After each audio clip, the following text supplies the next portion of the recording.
सुनो ये बताओ तो चर वाला रैखिक समीकरण का समीकरण किस रूप में होता है, कुछ बताया थे क्या उसका मानक रूप?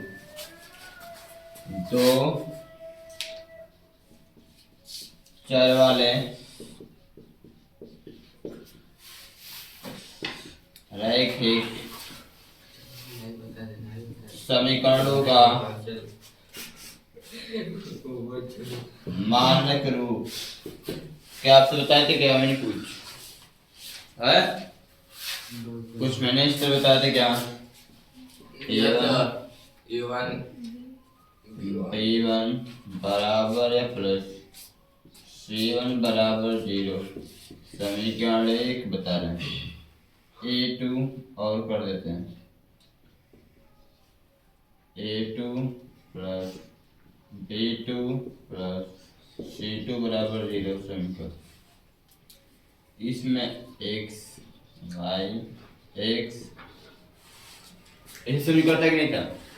ये होता है ना कन्फर्म ना, बताया गया था नहीं बताया था? तो यहाँ पे यहाँ आपको क्या देखना था, यहाँ a1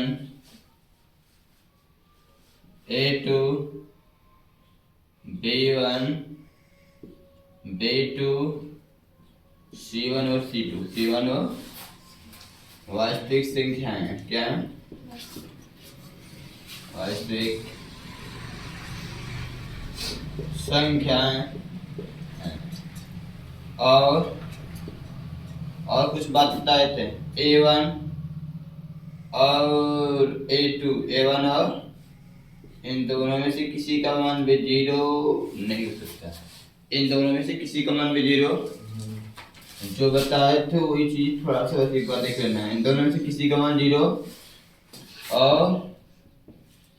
और क्या चीज b1 या b1 या इन दोनों में से भी किसी का मान 0 नहीं हो सकता। इन दोनों में से किसी का मान 0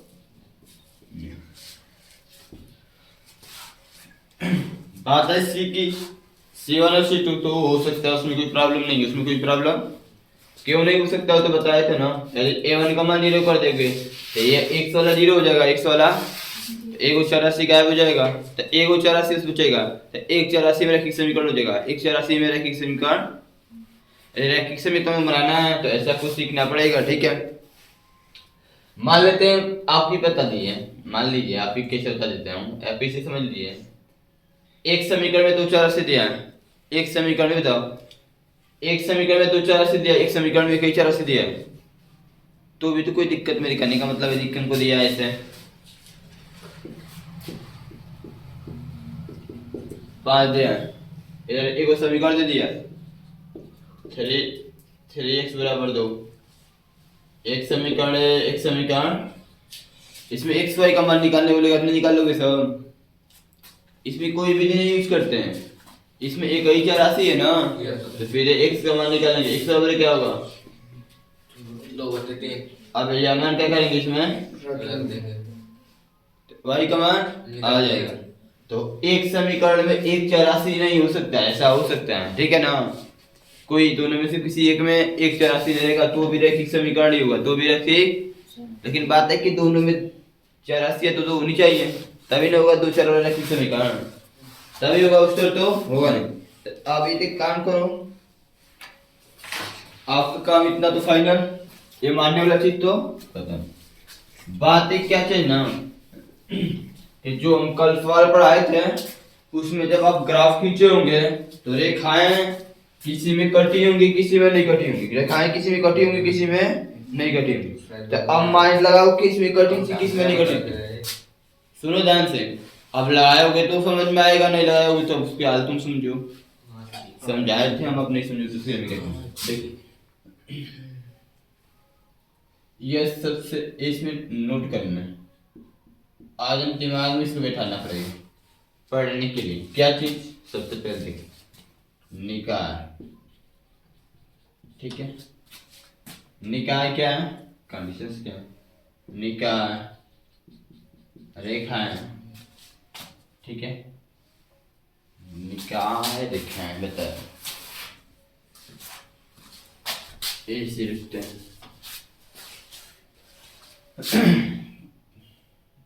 शर्तें, ठीक है। इसके बाद रेखाएं, इसके बाद हल, इसके बाद निकाय। इसके बाद निकाय दो ठो होता है। निकाय कितने होते हैं? एक संगत एक असंगत, ठीक है। ये 3 से 4 बार दिया था, 3 से 4। इसमें ज्यादा कुछ बात नहीं है। 3 को शर्त है, 3 को। अब वो कौन कौन सा शर्त है आपके सामने लिखा रहा है। पहला शर्त क्या है? 2 समीकरण देगा, 2 चर की समीकरण देगा, उसमें से a1 बटा a2 को तुम्हें मान निकालना होगा, b1 बटा b2 को निकालना होगा, c1 बटा, ठीक है। दूसरा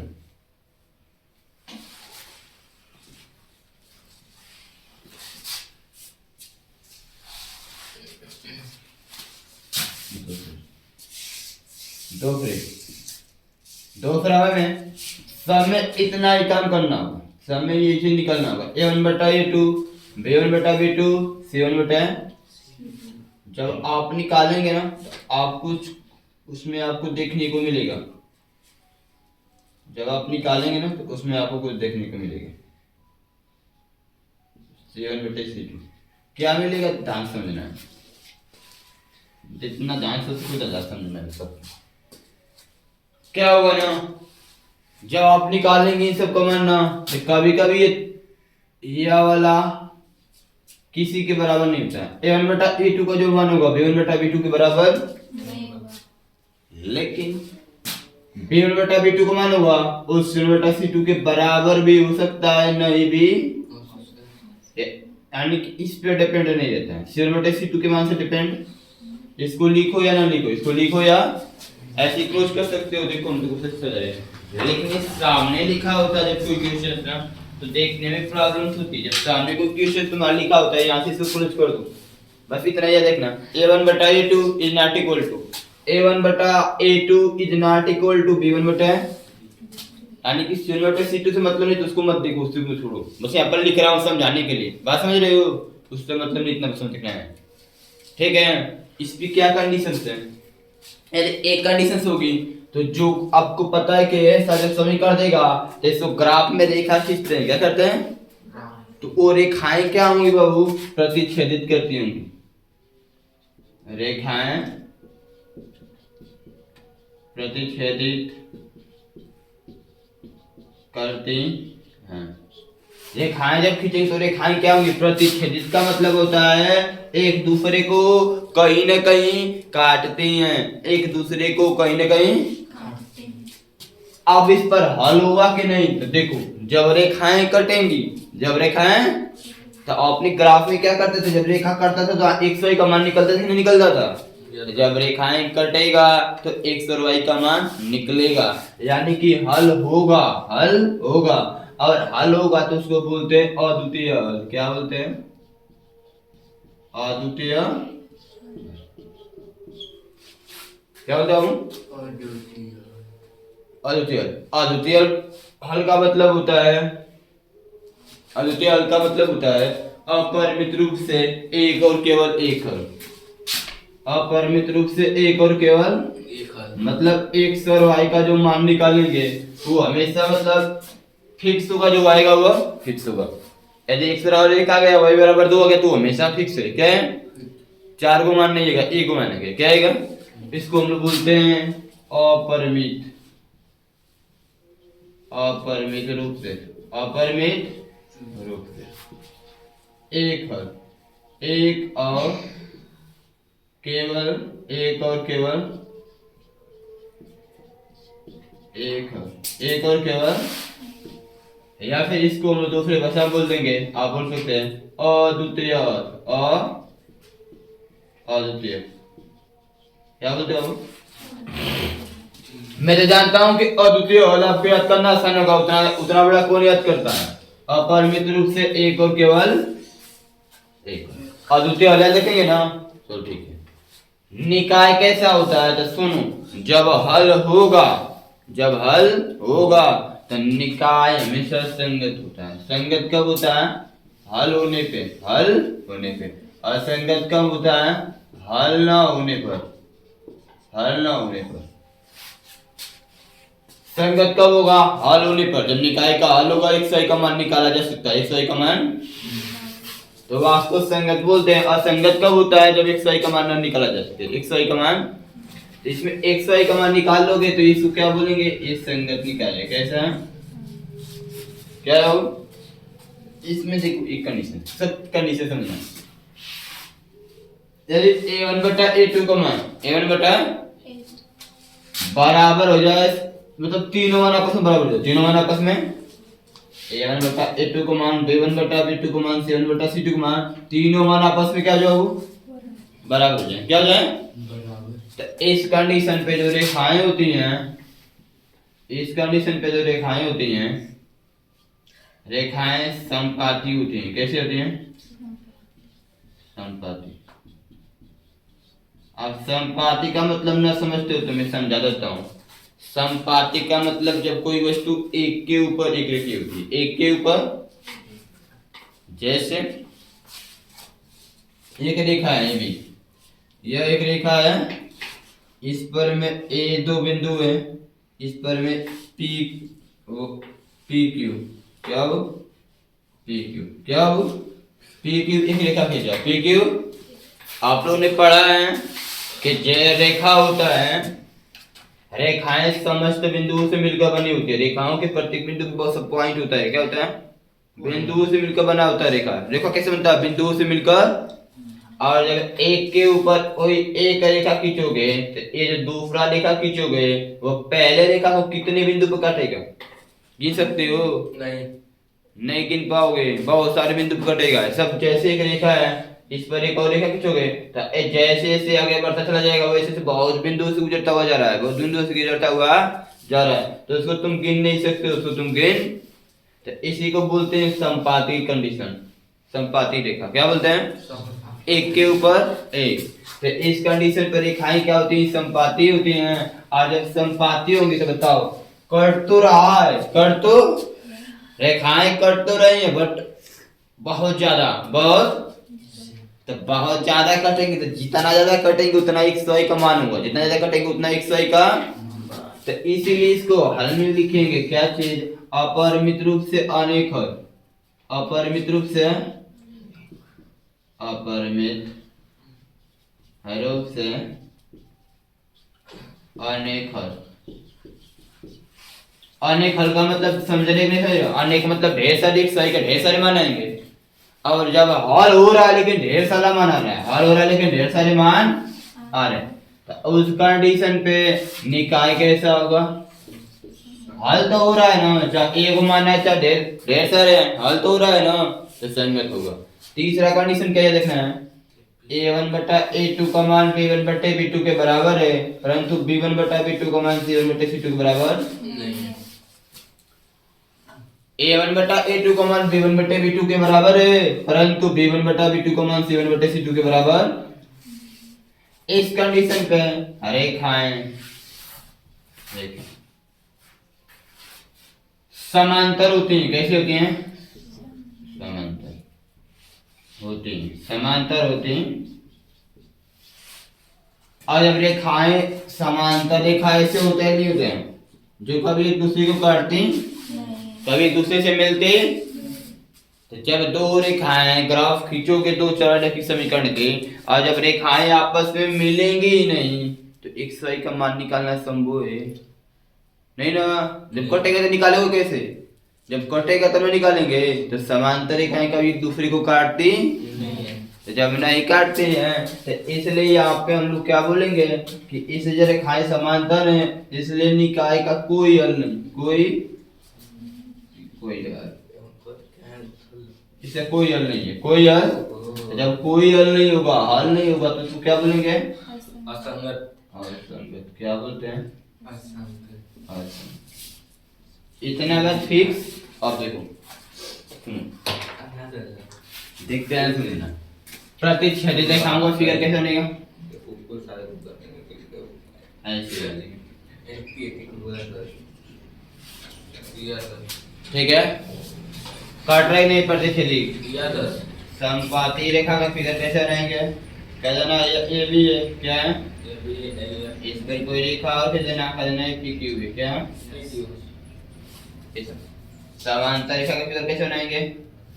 कह देना ये एक्स वाई है, ए भी मान लो, ए भी बस होगा। और इसके नीचे एक्स वाई, ये सब क्या है? ऐसे लिख देना समांतर है, क्या है? समांतर,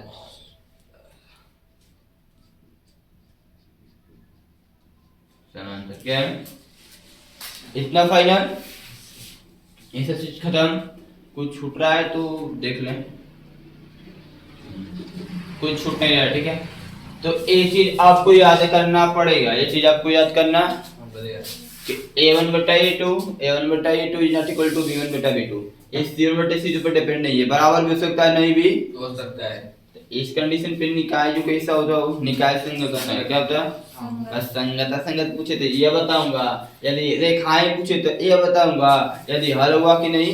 क्वेश्चन 3 तो पूछ सकता है, क्वेश्चन 3 तो रेखा के बारे में पूछ सकता है, हल के बारे में पूछ सकता है, निकाय के बारे में। तो आपके सामने की समझ चल 3 कंडीशन आपको मिलेगा, कल 3 कंडीशन आपको इनसे प्रॉपर्टी आपके सामने है तो मिलेगा, ठीक है? चल इस नोट पर बढ़िया से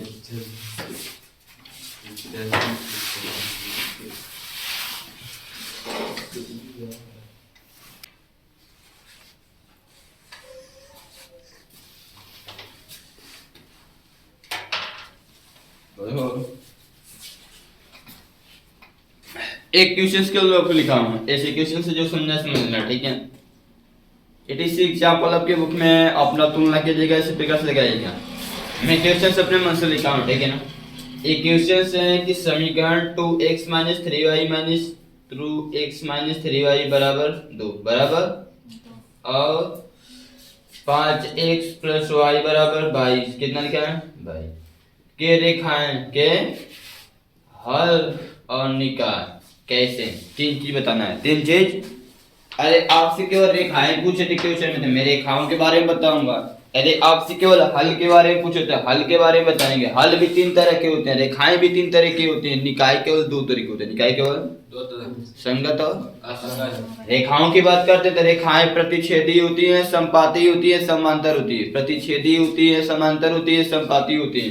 बात करूं हल का तो हल भी 3 तरह का होता है, एक अद्वितीय हल होता है, एक अनेक हल होता है और एक हल ही नहीं होता।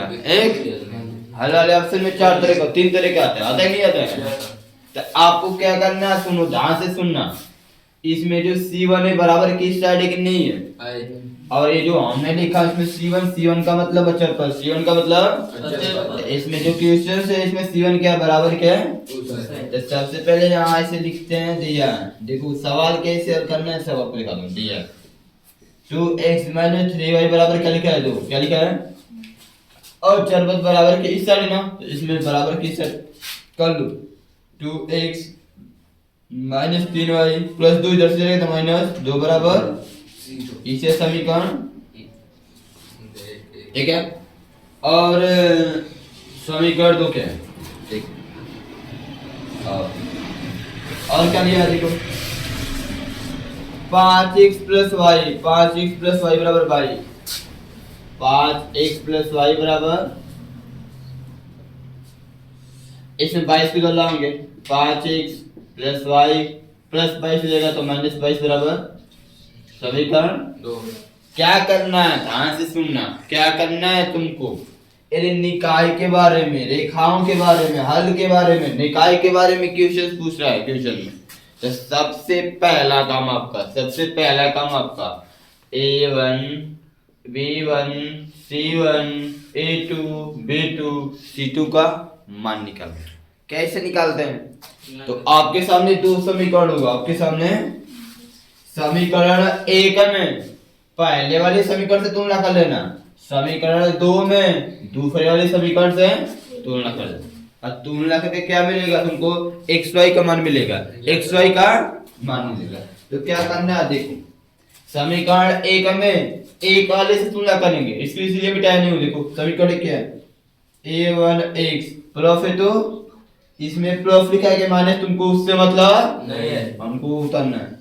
b1y b1 प्लस c1 बराबर से क्या लिखेंगे, तुलना करने पर, से तुलना करने पर। करने। तो क्या करना है, देखो आपको 3 मान निकालना होगा, a1 का यहाँ से, b1 का और c1 निकाल। एक से x मिल रहा है, इसका काम है यहाँ से खत्म। a1 के स्थान पे क्या है 2, इसके पहले प्लस है, प्लस लिखने की आवश्यकता नहीं है, माइनस रहेगा तो लिखना पड़ेगा, माइनस रहेगा तो लिखना करेगा। a1 का मान 2, a1 का मान b1 का मान क्या होगा वो 3, लेकिन निशान है माइनस तो -3, यदि ये प्लस होता है यहाँ पे तो यहाँ प्लस लिख लिया जा सकता है, बस 3 लिखते, क्या लिखते हैं, c1 का मान क्या है -2, क्या है ऐसे मान निकालना है। वहां से भी देखो ये समीकरण 2 है, ये समीकरण 2 में 2 वाले तुलना करेंगे। समीकरण क्या है, a2x plus b2y plus c2 बराबर 0 से, c2 बराबर 0 से तुलना करने पर, तुलना करने ठीक है। देखो एक से यहाँ से भी इसका यहाँ से a2 का मान निकालो, a2 का मान क्या होगा 5। देख रहे हैं b2 का मान तो फाइनल सर y से मिला, इसके पहले कुछ नहीं तो एक मानते हैं, क्या मानते हैं b2 का मान। देखो एक जो प्लस में तो प्लस लिख नहीं क्या सकता, वही माइनस होता तो माइनस लिखना पड़ता, माइनस लिखना। यहाँ पे देखो c2 का मान -22 है, c2 का मान माइनस, निकालने के बाद क्या करना है 3 मान निकालना है। कौन कौन सा बाबू 3 मान कौन कौन सा निकालना, a1 बटा a2 का मान निकालना होगा, b1 बटे b2 का मान निकालना होगा, b1 बटे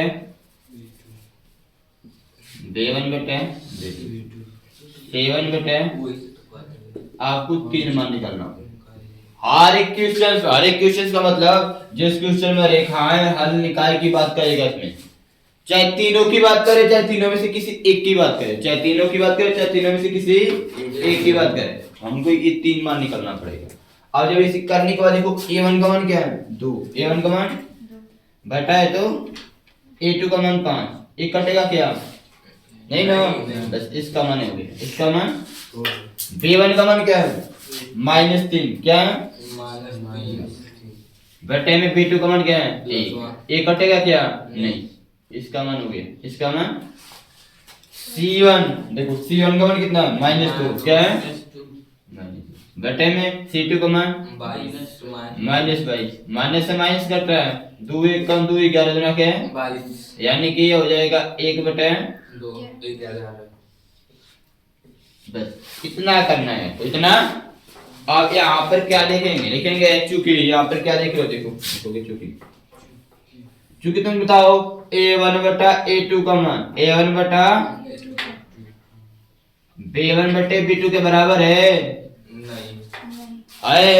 मतलब यहाँ क्या है 2 बटा 5 है या -3 बटे 1 है, ये दोनों मान बराबर है नहीं है तो इसे बीचों में से कर देंगे ऐसे। अब शेयर वाला चाहे बराबर हो चाहे ना हो उससे कोई मतलब नहीं है, या फिर लिखना तो लिख लो c1 बटा c2 तो क्या ये मान c1 बटा c2 के बराबर है ये अभी नहीं है, तो ऐसा कंडीशन बनना है ना, चूंकि या फिर चूंकि इसलिए यहाँ पे मान निकालने के बाद क्या देखेंगे, इसलिए लिखेंगे, क्या लिखेंगे इस मान निकालने के बाद इनको मिलना है, इसलिए क्या लिखेंगे इतना होगा। तो इस कंडीशन पे बताओ रेखाएं कैसे होती हैं, शुरुआत से रेखाएं कैसे होती हैं देख लो, प्रतिच्छेदी करती हैं, कैसे हैं तो इस शर्त पर रेखाएं प्रतिच्छेदित करती हैं। अब क्या पूछा है, हल पूछा है, इस रेखाओं के लिए हो गया, किसके लिए हो गया और हल के बारे में पूछा है, तो अब हल के बाद में और समीकरण का अद्वितीय हल होगा, और ये जो समीकरण का कौन सा होगा, जब रेखाएं प्रतिच्छेदित करती हैं तो हल कैसा है, अद्वितीय लिखा है ना, तो समीकरण का अद्वितीय हल तथा अब क्या पूछा है, निकाय पूछा है। हल होगा तो निकाय कैसा होता है, लिखेंगे तथा समीकरण का निकाय, समीकरण का निकाय संगत है, संगत। तो आपको जैसा क्वेश्चन वैसा आपको यहाँ तक तो करना पड़ेगा, इन तीनों में से कोई पूछे यहाँ तक तो आपको करना पड़ेगा, और यहाँ के बाद यहाँ ऐसे लिखेंगे, अब तीनों में से जो पूछेगा वही हम करेंगे। बस समझे इतना। तो आपका यहाँ तक फाइनल हो गया, बस बच जाए ये चीज। बोलेगा क्वेश्चन क्या बोलेगा, समीकरण दे देगा, बोलेगा कि निम्नलिखित समीकरण के निकाय यदि संगत है, यदि तो उसे प्रतिस्थापन विधि से हल कीजिए, उसे प्रतिस्थापन विधि से है तो संगत चेक करने के लिए यहाँ तक आपको करना पड़ेगा, यहाँ तक आपको करना पड़ेगा, यहाँ से यहाँ तक। बस जब संगत पूछेगा तो ये दोनों पॉइंट नहीं लिखेंगे, दोनों पॉइंट जो सिंपल बात है, जब हल होगा आप क्या लिखना, जो पूछेगा वही लिखेंगे, और उसके बाद उसको हल करने की बात आए तो आओ सीख लेते हैं इसको भी, प्रतिस्थापन विधि। इसको नोट करो, हम बता दे रहे हैं।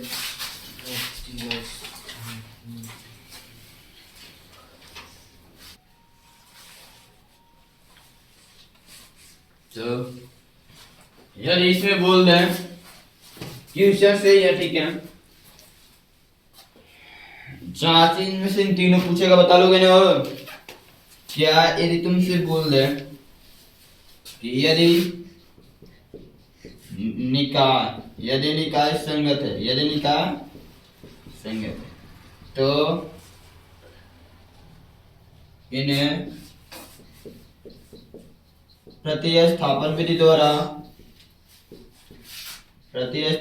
द्वारा ज्ञात कीजिए, ज्ञात क्वेश्चन से।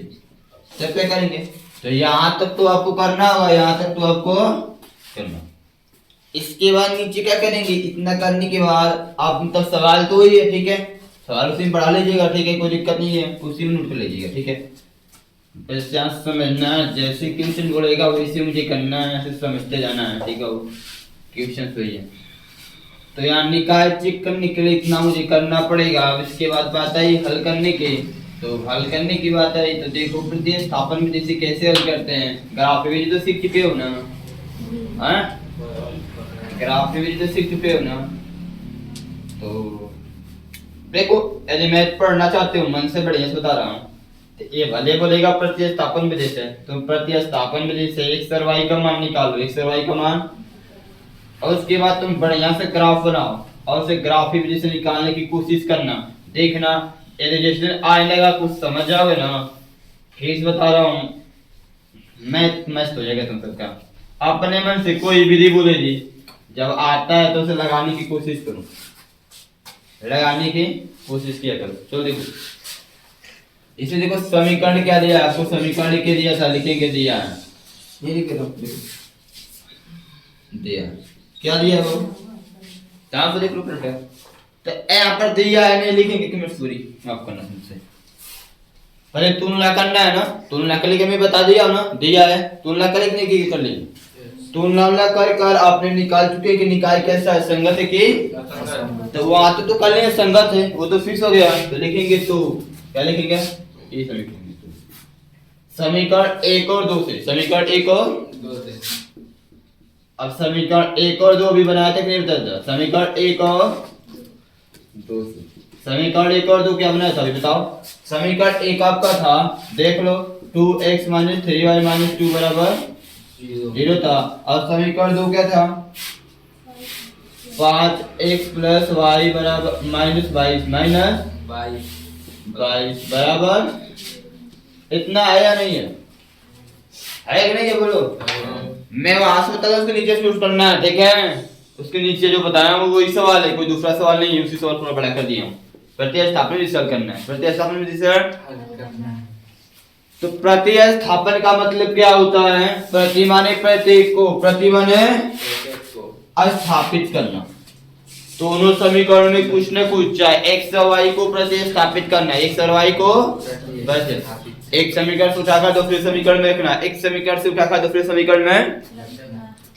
तो इसमें क्या करना होगा ना बाबू, दो समीकरण आपके सामने हैं, दोनों समीकरण में से किसी एक समीकरण को पकड़ेंगे, दोनों समीकरण से किसी एक समीकरण को, किसको पढ़े पहले दूसरा, पहला ये पहला पढ़ते थे लिखेंगे समीकरण एक से, समीकरण जिसको पढ़ेंगे वही लिखेंगे, समीकरण तो समीकरण दो से समीकरण एक, तो समीकरण समीकरण क्या ये समीकरण एक है। यहां से क्या करना है आपको, x या फिर y का मान निकालना है, जिसकी आपकी इच्छा, जिसकी आपके, ये डिपेंड नहीं है, सदन फिक्स नहीं है कि नहीं हम सर जी x का निकाले या y के, किसी का भी निकाल सकते हैं, किसी का भी। तो आप यदि x का मान निकालना चाहेंगे तो 2x बराबर क्या हो जाएगा, पूरी एक ही बार डायरेक्ट नहीं करना है, x का मान निकालेंगे तो बाकी सबको उधर भेजना पड़ेगा, बाकी सबको तो समझो यहाँ पे x वाले पद को पकड़ लिया। अब ये बताओ -3 हो जाएगा तो प्लस, -2 हो जाएगा तो प्लस, होगा कि नहीं होगा, सही है ना। -3y बराबर हो जाएगा तो प्लस 3y, -2 बराबर हो जाएगा तो प्लस। अब x का मान निकालेंगे 2x का, x का मान निकालेंगे, दो को उधर भेजेंगे, दो गुणा में तो किसमें होगा, भाग में, किसमें जाएगा। और इसको जो कुछ मान निकालेंगे इसको मानेंगे समीकरण, क्या मानेंगे, एक की समीकरण से निकालेंगे सर, एक से ना, तो जिससे निकालेंगे उसमें नहीं, जो बचा हुआ समीकरण रहेगा, जो बचा हुआ उसमें उठाकर रखते हैं, उसमें उठाकर ये मान रखते हैं, प्रतिस्थापित करते हैं, रखते हैं मतलब प्रतिस्थापित करते हैं। लिखेंगे समीकरण 2 में, समीकरण 2 में x का मान, x का मान रखने, समीकरण 2 करो, 5x + y - 22 बराबर, ठीक है। तो देखो x के स्थान पे क्या लिखना है, 3y + 2 पूरे बटन में लिखना है ना, प्लस y है तो प्लस i -22 को उधर भेज दो, -22 को उधर भेज दो, प्लस अचर पद को उधर भेज देते हैं। देखो अचर पद को भी इधर लिखते हैं, जब तुलना उलना करना रहेगा तब, जब तुलना करना रहेगा तो, ठीक है, जब तुलना करना रहेगा तो मानव से निकाल अचर पद को उधर भेज दो, अचर पद को, ठीक है। अब क्या करना है, देखो यदि यहाँ पर एक कटेगा तो काटेंगे, कटेगा तो काटेंगे, नहीं कटेगा तब क्या करना है, इस 5 का ऊपर गुणा कर लेना है, क्या करना है, ऊपर गुणा होता है, करेंगे सर नीचे नहीं हुआ, ये नीचे नहीं होता है, इसके बेटा किसमें से एक मानेंगे, नीचे नीचे करते हैं ऊपर का, तो 5 करेंगे तो 5 का गुणा इसमें भी होगा, 5 का गुणा ये जो बटा है पूरे बटे में होगा, जितने बटे हैं, समझ रहे हो। ये मत करने के बाद सीधी में करके छोड़ दें, ये जितना है बटा के ऊपर जितना पद होगा सब में करेंगे, बटा के ऊपर जितना पद होगा, ये बटा के बाहर ही होगा, ये किसमें नहीं करना है, 5 तक क्या है, 15 y है, प्लस है तो 5 गुना के नीचे 2 है तो i प्लस y है तो इसका बेटा कुछ नहीं तो बराबर 22 है। तो अब इसको जोड़ते हैं, क्या करते हैं, तो जोड़ने का क्या नियम है, इसका इधर गुणा इसका, एक का गुणा इधर करोगे तो इस पूरे में का गुणा होगा, 10 एक कम 10 और 1 15 एक कम, तो वो एक का गुणा कोई प्रभाव पड़ेगा नहीं, इसे उतार लेंगे, 15y प्लस i प्लस है तो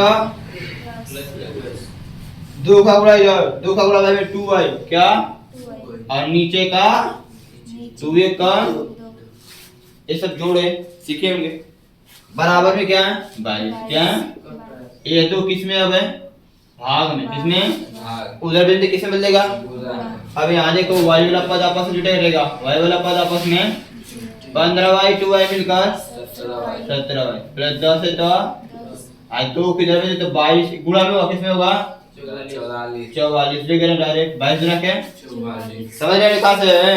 अब y का मान निकालेंगे तो y वाले पद को पकड़ लेंगे और 10 को उधर भेजेंगे तो 44 - 10 और 44 में से 10 घटाओ तो 34 और y बराबर क्या होगा 34, ये 17 गुणा में तो भाग में, 17 एकम 17, 17 गुना क्या है y बराबर 2, नीचे एक बचता है तो उसका कोई मतलब नहीं, लेकिन ऊपर बचता है तो उसका मतलब होता है, उसको लिखेंगे, उसको नीचे एक बचा है उसको नहीं लिखेंगे। y का मान आया नहीं गया।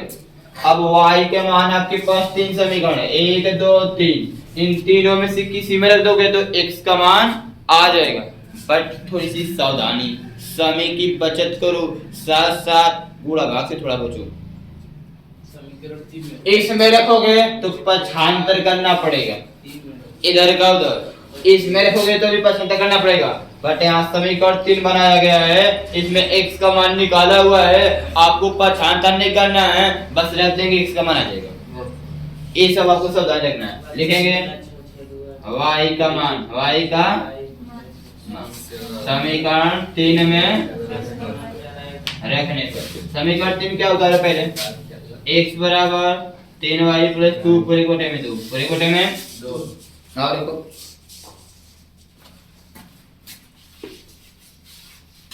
x तो 3 गुणे y का मान क्या रखना है 2 प्लस 2 प्लस पूरे कोटे में 2, क्या मत करने काट दो 2 से, पहले से सॉल्व करो, क्या होगा कटेगा 3 दूना क्या 6 और 6 2 8 बटे 2 एक 2 चौका x बराबर क्या होगा 4 यानी कि आपका आंसर क्या हो जाएगा x बराबर 4 हो जाएगा, y बराबर 2। ऐसे करना है। ये आपको प्रतिस्थापन में दे सवाल एक ही समझो, बढ़िया समझो, अब समझ लो कि तुम जितनी क्वेश्चन सब लगा लोगे। अब तुम्हारे सामने बच्चा ये एक्सरसाइज, ये तुम्हारा होमवर्क है, और जाकर किताब बहुत लगाना। 10 एक तारीख है ना।